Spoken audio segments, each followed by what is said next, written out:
A carta de Paulo aos Romanos é um dos livros mais importantes do Novo Testamento, porque contém uma exposição clara e profunda do Evangelho da justiça de Deus pela fé em Cristo. E nessa carta, Paulo ele aborda temas como a pecaminosidade humana, a graça divina, a justificação, a santificação, a eleição, a liberdade cristã, o amor e a esperança. Paulo inicia sua carta aos Romanos apresentando-se como um servo de Jesus, um apóstolo que é chamado e separado para anunciar o Evangelho de Cristo, e ele mostra que seu ministério é fundamentado na promessa de Deus feita nas Escrituras, que se cumpriu em Jesus Cristo, o Filho de Deus encarnado, morto e ressuscitado, e que é Senhor de todos. E ele saúda, nesses versículos iniciais, os cristãos de Roma com amor e respeito, reconhecendo-os como pessoas que são amadas por Deus, chamadas para serem santas.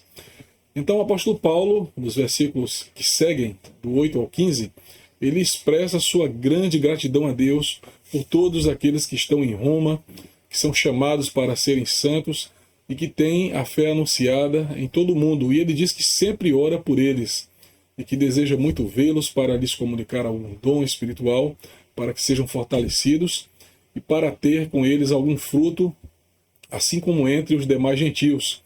E então o apóstolo Paulo ele afirma que está pronto para pregar o evangelho também em Roma, porque ele é devedor a todos eles, tanto a gregos como aos estrangeiros, os bárbaros, aos sábios, como também aqueles que eram desconhecedores da lei. Ele era devedor, no sentido de visitá-los, de querer compartilhar com eles as bênçãos da mensagem da graça de Deus. Bem, pessoal, nesse trecho aqui dos versículos 16 e 17, o apóstolo Paulo declara o tema principal da sua carta aos Romanos, onde ele vai falar que o evangelho ele é fundamentado na justiça de Deus pela fé em Jesus Cristo. E ele explica que o evangelho é o poder de Deus para salvar todos aqueles que creem em Jesus, sejam judeus ou não judeus, e vai mostrando que o evangelho nesse aspecto revela a justiça de Deus, que é um dom gratuito que Deus concede a todos que são pecadores, que são justificados pela fé em Cristo e não pelas obras da lei. E ele cita uma passagem do Antigo Testamento onde o profeta Abacuque afirma que o justo viverá pela fé mesmo em meio às tribulações. Nos versículos 18 a 32, que é uma parte bastante importante desse capítulo, o apóstolo Paulo revela que a ira de Deus ela se manifesta, ela se revela contra toda a impiedade e injustiça dos homens que suprimem a verdade, dando preferência à mentira.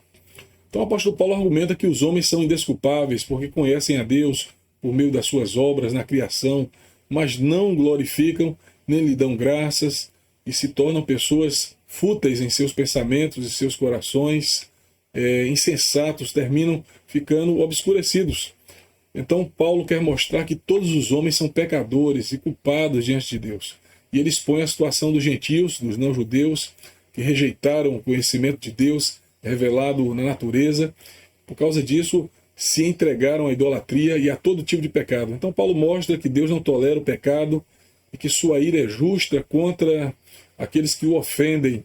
E ele também mostra que os homens são responsáveis por suas escolhas e que não podem alegar ignorância ou desconhecimento do plano e da vontade de Deus, e que as consequências serão graves.